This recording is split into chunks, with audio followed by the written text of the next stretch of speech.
क्या खोजते हो दुनिया में जब सब कुछ तुम्हारे अंदर है? कि क्या खोजते हो दुनिया में जब सब कुछ तुम्हारे अंदर है? क्यों देखते हो औरों में जब तेरा मन ही दर्पण है? So hello and welcome to the divine world of education. I am your mentor Kartikeya Shukla. और जैसा कि मैंने तुम्हें आज का ज्ञान दिया कि बहुत जगह तुम लोग देखते हो कि भाई ये चकाचौंध वाली चीज तुमको दिख रही है तो चलो इसको हासिल कर लें, या तुमको कोई बाटा के शूज अच्छे लग रहे हैं, तुम्हें प्यूमा की जैकेट अच्छी लग रही है। अब भाई सर्दियों का समय है तो लड़कों को हुडी अच्छी लगेगी, ठीक है। लिखते रहते हो ना कि अपनी फीमेल बेस्ट फ्रेंड को मुझे हुडी गिफ्ट कर दो, ये सब फलाना ढिमकाना। सो बेसिकली तो तुम लोगों को इस चकाचौंध भरी दुनिया तुम्हें बहुत अच्छी लग रही है अभी, लेकिन एक बात सत्य मैं बताऊं तुमको कि ये सब चीजों को पाने से अच्छा है जो तुम्हारे मन में अंदर जो है उसको पाने की कोशिश करो। तुम्हारा सपना है नीट 2026 या नीट 2027 व्हाटएवर उसको क्रैक करने का। सो क्यों ना उसके लिए अभी से मेहनत करना शुरू कर दो। बोर्ड एग्जाम हमारे नजदीक आ रहे हैं, ठीक। डेट शीट आ गई है, यूपी बोर्ड वालों, सीबीएसई बोर्ड वालों, डेट शीट आ गई है, करना शुरू कर दो, मेहनत करना शुरू कर दो। सीबीएसई का पेपर मैंने सॉल्व करा दिया है इसी चैनल पे। यूपी बोर्ड के अनसॉल्व लास्ट ईयर के जितने भी सेट हैं बहुत जल्दी मैं सॉल्व कराऊंगा उसको भी, ठीक है। तो डरो नहीं, अच्छे बच्चे हो तुम सबके सब, मन लगा करके मेहनत करके पढ़ाई करेंगे। तो जैसा कि हमने हमारा जो चैप्टर चल रहा है मॉलिक्यूलर बेसिस ऑफ इनहेरिटेंस, तो हमने लास्ट लेक्चर में कवर किया था हमारा होल मैकेनिज्म ऑफ ट्रांसक्रिप्शन। क्या बताया था, एक बार क्विक रिवीजन करेंगे कि ट्रांसक्रिप्शन क्या होता है। So what we had learned, क्या कि the process of conversion of genetic information from a replicated DNA. इस बात का बहुत ध्यान रखना, बहुत से बच्चे यहाँ पे गड़बड़ करते हैं कि वो नॉर्मल डीएनए की बात करने लग जाते हैं। नहीं, रेप्लिकेटेड डीएनए की बात होगी यहाँ पे। जब भी डीएनए की बात होगी that it is what, it is a replicated DNA. What do you mean by replicated? Replicated मतलब copy of DNA, okay. So the transfer of genetic information from replicated DNA to what? mRNA. Very good. mRNA. What do you mean by mRNA? M stands for messenger RNA. Now, we had already discussed about the central dogma theory. What is central dogma theory? Again, revision. अगर तुम्हें नहीं आ रहा है इसका मतलब तुम्हारा revision कमजोर है।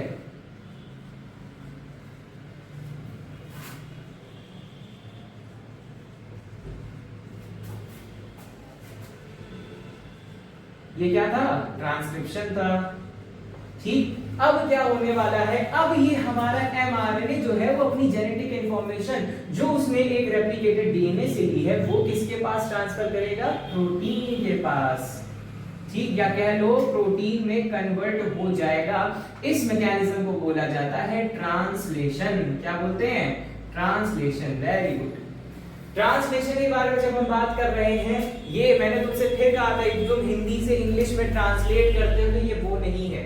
अच्छा, सपोज दैट तुम हिंदी से इंग्लिश में ही ट्रांसलेट कर रहे हो, ठीक है, तो तुम क्या कर रहे हो? ट्रांसलेट मतलब अनुवाद कर रहे हो। तो बस ट्विस्ट यहाँ पे ये है कि तुमको जेनेटिक इंफॉर्मेशन को ट्रांसलेट करना है। किसको ट्रांसलेट करना है? जेनेटिक इंफॉर्मेशन को। ता है, ती है, ते है, इसको ट्रांसलेट नहीं करना तुम्हें, ये तुम पहले पढ़ चुके हो, ठीक। तो अब जो हमारा नेक्स्ट प्रोसेस है of central dogma that is translation. चलिए जरा देखते हैं क्या होगा ट्रांसलेशन में। अच्छा, ट्रांसलेशन से पहले मैंने तुमको जेनेटिक कोड बताए थे, याद है ना? मुझे पूरी पंचायत मैंने 20 एमिनो एसिड्स की यहाँ पे लिखी थी, इधर पूरा मैंने वो बनाया हुआ था चतुष्कोण, ठीक। So basically we are now discussing translation. क्या होगा ट्रांसलेशन में? अब क्या हो रही है, हमारी जेनेटिक इंफॉर्मेशन जो है वो एमआरएनए से किसमें जा रही है? हाँ, protein. Sorry, genetic information from mRNA to protein.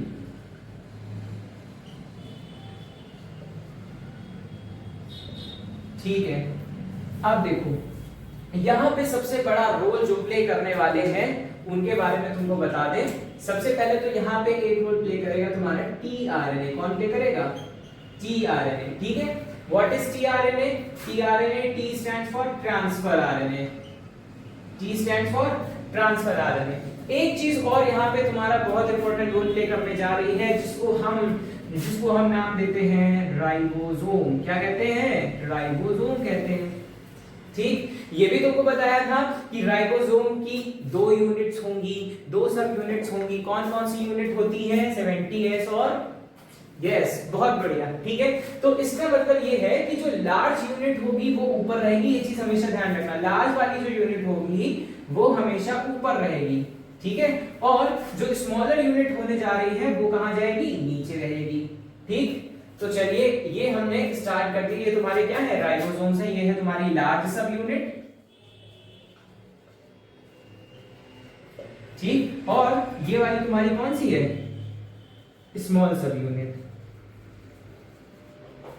ठीक है, अब समझना एक चीज, मैंने तुमको ये चीज जब मैंने तुमको वो पढ़ाया था ट्रांसक्रिप्शन, तो मैंने तुमको ट्रांसक्रिप्शन 2 तरह से बताया कि प्रोकैरियोट्स जिनके पास एक प्रिमिटिव न्यूक्लियस है या न्यूक्लियस है ही नहीं, उनमें अलग ढंग से हो रहा है ट्रांसक्रिप्शन, और जिनके पास न्यूक्लियस है यानी कि हम यूकैरियोट्स, उनके पास ट्रांसक्रिप्शन कैसे हो रहा है? अलग ढंग से हो रहा है। ठीक, मैंने तुमको ये भी बताया था कि जब प्रोकैरियोट्स का ट्रांसक्रिप्शन होगा तो उसी टाइम एमआरएनए का सिंथेसिस, एमआरएनए से प्रोटीन का फॉर्मेशन होना स्टार्ट हो जाएगा, यानी translation at the same time start हो जाएगा। लेकिन जब बात हम करते हैं यूकैरियोट्स में, तो यूकैरियोट्स में क्या होता है? न्यूक्लियर पोर से तुम्हारे एमआरएनए बाहर निकलेंगे। याद आया? न्यूक्लियस के अंदर तुम्हारे न्यूक्लियर पोर होते हैं, ठीक है, न्यूक्लियस के अंदर तुम्हारे न्यूक्लियर पोर होते हैं। अब ये बताओ, तुमको ये भी बताया था जब मैंने सेल चैप्टर तुमको पढ़ाया, तुमको ये भी बताया था कि क्या होता है? स्मूथ एंडोप्लाज्मिक रेटिकुलम होता है, और कौन सा रेटिकुलम होता है? रफ एंडोप्लाज्मिक रेटिकुलम होता है कि नहीं? ठीक है, तो उस हिसाब से रफ वाले को होंगे जिनमें राइबोसोम प्रेजेंट होंगे, तो न्यूक्लियर पोर से निकल करके तुम्हारे सारे जितने भी एमआरएनए हैं वो किसके पास चले जाएंगे? राइबोसोम्स के पास चले जाएंगे। अब देखते हैं राइबोसोम्स के जाने के बाद सबसे पहले तो एक चीज ये देख लेना कि टीआरएनए के बारे में भी जरा एक बार बात कर लेते हैं, फिर बताते हैं। ठीक,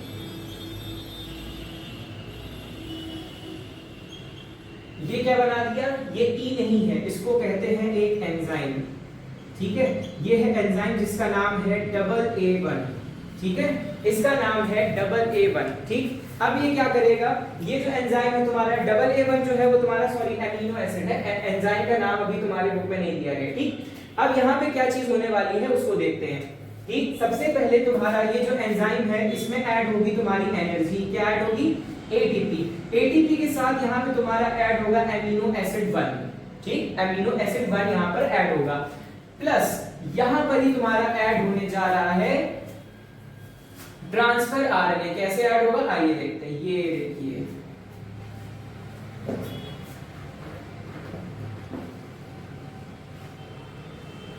ठीक है, ये तुम्हारा ट्रांसफर आरएनए ऐड होना स्टार्ट हो गया। ठीक, अब जब ये तुम्हारा ट्रांसफर आरएनए ऐड होगा तो ये पहुंचना स्टार्ट करेगा यहाँ पर।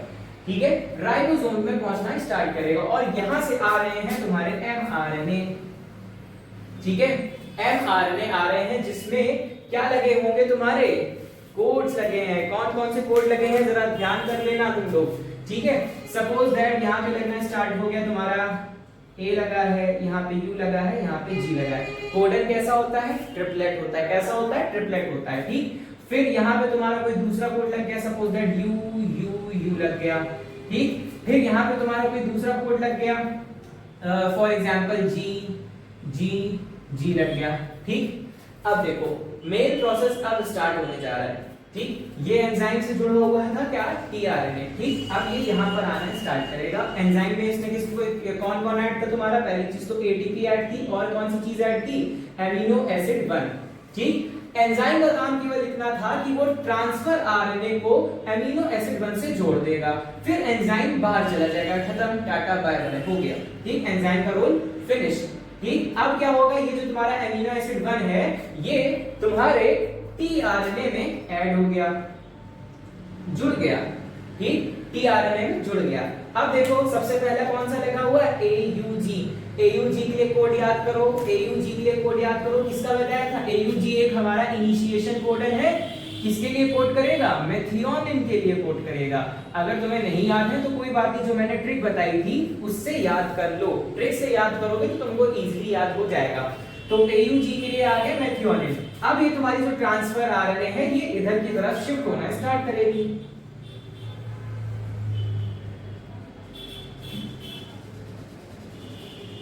ठीक, अब यहाँ पे हमने लगा दिया तुम्हारा ये AUG। ठीक, AUG लग रहा है, यानी कि यहाँ पे अब क्या चीज आने वाली है? मेथियोनिन। ठीक, मेथियोनिन आ गया। मेथियोनिन आएगा तो ये क्या करेगा? ये थोड़ा सा इसने इसके साथ पेयर कर लिया। ठीक, पेयर हो गया इनके साथ। अब ये यहाँ पर से थोड़ा सा आगे सरकना स्टार्ट कर जाएगा। ठीक है, सरकना स्टार्ट करा, फिर दूसरा ट्रांसफर RNA आया। दूसरा ट्रांसफर RNA आया तो फिर ये यहाँ पे क्या था? UUU था। UUU के लिए देखो कौन सा कोड आएगा तुम्हारे पास? UUU के लिए आएगा फेनिलिन। कौन सा आएगा? फेनिलिन। ठीक है, देखो दूसरा ट्रांसफर RNA आया यहाँ पे, और यहाँ पे तुम्हारा UUU कोड था, तो यहाँ पे कौन सा आ जाएगा? फेनिलिन आया। फेनिलिन आने के बाद ये धीरे धीरे करके फिर राइबोसोम से बाहर निकलते चले जाएंगे, और ये तुम्हारे एमिनो एसिड ऐसे करके तुम्हारे 20 एमिनो एसिड लगते चले जाएंगे। 20 एमिनो एसिड लग जा करके जैसे ही एमिनो एसिड पूरी एक चेन बना लेंगे, क्या बना लेंगे? चेन बना लेंगे, तो वो क्या बन जाते हैं? प्रोटीन बन जाते हैं। प्रोटीन को हम क्या कहते हैं? Protein are the group of amino acid. क्या है? Protein are the group of amino acid है। ठीक है, एक एक करके एमिनो एसिड एक के ऊपर एक, एक के ऊपर एक, एक के ऊपर एक लगते जाएंगे, हमारी पूरी प्रोटीन की चेन बन करके सामने आ जाएगी। आई बात समझ में? प्रोटीन की चेन बन के सामने आ गई। ठीक है, इसका मतलब हमारा ट्रांसलेशन बहुत अच्छे ढंग से हो गया। क्या हो गया? ट्रांसलेशन अच्छे ढंग से हो गया। जैसे ट्रांसक्रिप्शन में तुमको 3 चीजें बताई थी, chain initiation, elongation and termination. Initiation में तुम्हारा यही वाला पॉइंट आएगा जिसमें तुम्हारा एंजाइम, एमिनो एसिड और एटीपी किसके साथ ऐड होने जा रहा है? ट्रांसफर RNA यानी tRNA के साथ। ठीक है, ऐड होने के बाद ये इसमें जाने का मतलब कि ट्रांसलेशन की स्टार्टिंग करना स्टार्ट कर रहा है, मतलब स्टार्टिंग करने जा रहा है। ठीक, इलॉन्गेशन में क्या बताया? एक एक एमिनो एसिड आ करके जुड़ता जाएगा और एक इलॉन्गेटेड चेन बना लेगा, तो ये तुम्हारा सेकंड पॉइंट हो गया, इलॉन्गेशन। ठीक है, फिर लास्ट पॉइंट क्या था? स्टॉप कोडन आकर के इस पूरी प्रक्रिया को स्टॉप कर देते हैं, तो उसको कहा जाता है टर्मिनेशन। स्टॉप कोडन कौन कौन से थे? स्टॉप कोडन कौन कौन से थे? बहुत मार पड़ेगी अगर भूल जाओगे तो। अब तुम कहोगे सर मार कैसे पाएंगे आप तो वर्चुअल पे पढ़ा रहे हैं हम लोगों को। तो स्टॉप कोडन कौन कौन से थे? याद करने का सबसे बढ़िया तरीका उआ, उआग, उगा। ठीक है, ये 3 कैसे हैं? स्टॉप कोडन्स हैं। इसका मतलब ये 3 कोड्स केवल ऐसे हैं जो किसी भी अमीनो एसिड के लिए कोड नहीं करेंगे। भैया हम बहुत बेशरम हैं, हमें चाहे तुम कुछ भी बोल लो, हम कोड करने ही नहीं वाले। बोलते रहो, चिल्लाते रहो, जैसे हम चिल्लाते रहते बेटा पढ़ लो, लेकिन अभी तुमको समझ नहीं आ रहा है। लेकिन हमें पता है तुम अच्छे बच्चे हो, तुम समझोगे इस बात को। ठीक है, वो बात अलग है, जनवरी में तुम्हारी आंखें खुलेगी। ठीक है, so this is all about our process of translation. इसका मतलब ट्रांसलेशन की प्रक्रिया में इतनी सारी चीजें तुम्हारे साथ होने वाली हैं। ठीक है, अभी जब तुम ये वीडियो देख रहे हो, पता नहीं तुम्हारे सेल्स ने कितने ट्रांसलेशन कर लिया होगा। ठीक है, कोई इसकी गिनती नहीं है। इसकी कोई गिनती है क्या? नहीं है। ठीक, सो ये था तुम्हारा ट्रांसलेशन। अब एक छोटा सा टॉपिक और आज देख लेते हैं, जिसको कहा जाता है रेगुलेशन ऑफ जीन एक्सप्रेशन। क्या कहते हैं? Regulation of gene expression.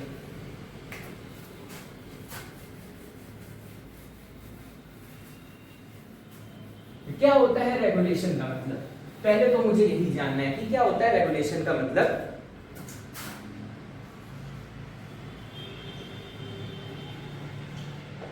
Regulation of gene expression. ठीक है, रेगुलेशन ऑफ जीन। रेगुलेशन मतलब किसी चीज को रेगुलेट करना, या कह सकते हो कंट्रोल करना। क्या कह सकते हो? कंट्रोल करना। ठीक है, इसका मतलब जीन एक्सप्रेशन मतलब जीन का क्या कोई एक्सप्रेशन है क्या? कि जीन रो रहा है, हंस रहा है, या बहुत ही 36 कोने का मुंह बना रहा है, ऐसा तो कुछ है नहीं। जीन एक्सप्रेशन का मतलब है जितनी भी हमने अभी तक पंचायत पढ़ी है, जितनी भी अभी तक हमने ड्रामे पढ़े हैं, वो सब एक रेगुलेटेड मतलब एक सुपरवाइज पोस्ट पे होने चाहिए। एक मिनट सर, एक मिनट पापा का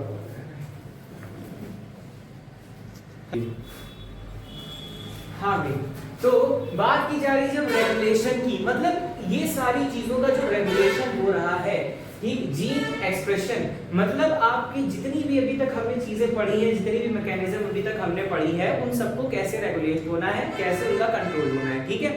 तो जब बात करी जाती है यूकैरियोट्स की, ठीक है, ठीक है, प्रोकैरियोट्स की बात हम नेक्स्ट लेक्चर में करेंगे। क्यों? क्योंकि उसमें हमें लैक ऑपरेंट थ्योरी पढ़नी है, वो बड़ा टॉपिक है, उसको अच्छे से समझना, और पहली चीज माइंड को स्थिर रख के समझना। ये ना समझना कि भाई पता चले हम लेक्चर लेने बैठे, मम्मी पता नहीं फ्रिज से क्या निकाल के खाए ले रही हैं, तुमको नहीं पूछेंगी क्या, ठीक है।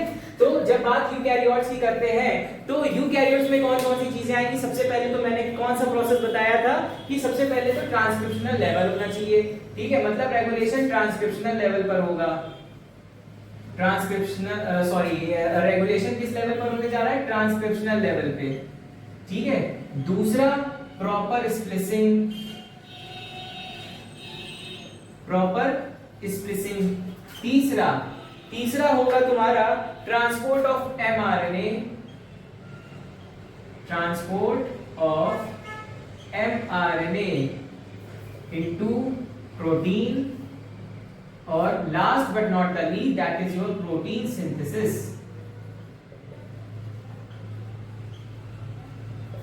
आइए जरा इसको भी जल्दी से समझ लेते हैं। ये क्या है आपकी सेल के अंदर, क्या है ये? न्यूक्लियस है। ये क्या है? न्यूक्लियस है, ठीक है। अब देखो ये क्या बन गया तुम्हारा? डीएनए बन गया। ये क्या है? डीएनए है, ठीक। अब तुमको ये मैंने बताया था डीएनए से सबसे पहले कौन सा आरएनए बनेगा ट्रांसक्रिप्शन में? भैया एचएनआरएनए बनेगा। कौन सा आरएनए बनेगा? एचएनआरएनए बनेगा, जिसमें क्या क्या चीजें प्रेजेंट होगी? इंट्रॉन और सिस्ट्रॉन। ये क्या है तुम्हारा? एचएनआरएनए है, इंट्रॉन और सिस्ट्रॉन दोनों चीजें प्रेजेंट होगी। फिर यानी फर्स्ट हमारा लेवल कंप्लीट हो गया। दूसरा है प्रॉपर स्प्लिसिंग। स्प्लिसिंग मतलब क्या था कि ये जो बीच से इंट्रॉन्स है ये हट जाएंगे, ठीक है। कैसे हटेंगे? वो एसएनआरएनए आते हैं, एसएनआरएनए तुम्हारे जो इंट्रॉन्स होते हैं उनको खा जाते हैं, फिर दोनों जो तुम्हारे एक्सॉन्स होते हैं उनको आपस में आके जोड़ देते हैं, ठीक है। अगर नहीं याद है तो प्लीज आगे मत बढ़ो, लेक्चर पूरा देखो पहले जा करके, ठीक है। तो अब ये कैसा आरएनए हो गया तुम्हारा? एमआरएनए हो गया। बहुत बढ़िया सर, हमने 2 लेवल्स को कंप्लीट कर लिया, ठीक। फिर तीसरा लेवल आ जाएगा, मतलब ये तुम्हारा फर्स्ट लेवल था, ये सेकंड लेवल था। अब तीसरा लेवल कौन सा बता रहे हैं? Transport of mRNA into protein, ठीक है। समझ लेते हैं इसको भी, मतलब अब ये कहां जाएगा? तुम्हारे ट्रांसलेशन में जाएगा, ठीक है, ट्रांसलेशन में जाएगा। तो अब आगे वाले जो प्रोसेस है प्रोटीन सिंथेसिस, वो तुम्हारा क्या करने जा रहा है? वो तुम्हारा इससे निकल के सारे प्रोटीन का फॉर्मेशन कर दे रहा है। आई बात समझ में? ये इस तरह से तुम्हारी सारी चीजें एक प्रॉपर वे में, या कह लो एक रेगुलेटेड वे में होने वाली है, ठीक है, तुम्हारी बॉडी के अंदर इन यूकैरियोट्स। यूकैरियोट्स का बेस्ट एग्जांपल कौन है? अरे हम सब हैं यार। प्रोकैरियोट का बेस्ट एग्जांपल बैक्टीरिया। प्रोकैरियोट का एक ही मेंबर तुम्हें याद रखना, that is one and only Shri 1008 bacteria Maharaj, ठीक है। So basically this is all for today. I hope तुमको आज का पढ़ाया हुआ टॉपिक बहुत अच्छे से समझ आ गया होगा। नहीं समझ आया है वीडियो को रिवाइंड करो, तुम्हारे हाथ में तो ये ब्रह्मा ने तुमको शक्ति दे रखी है कि तुम वीडियो को बैक कर सकते हो, ठीक है। So this is all for today. I hope जो भी पढ़ाया तुम्हें समझ आएगा, पढ़ाई अच्छी चल रही है। मुझे कमेंट सेक्शन में जरूर बताओ, टेलीग्राम पे मुझे फॉलो करो, टेलीग्राम पे हमें बताओ, ठीक है। हम यहाँ तुम्हारे लिए ही बैठे हुए हैं, ठीक है। हमें ऐसा नहीं कि बिल्कुल हाथ घुमाया बिल्कुल पहुंच गए, शक्तिमान नहीं है हम, तुम्हारे लिए बैठे सारी चीजें तुम्हारी सॉल्व करेंगे। So do not forget to like, share and subscribe the divine word of education. I am your mentor Kartik Shukla. Thank you.